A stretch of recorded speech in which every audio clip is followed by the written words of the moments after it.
నీవని ధర్మేచగా తన మనసంత నీదని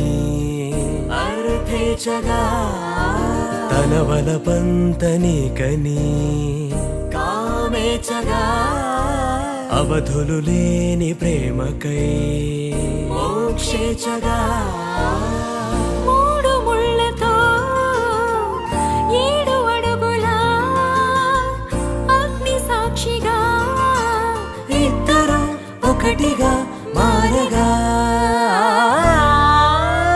మరుపేలేని సంతకం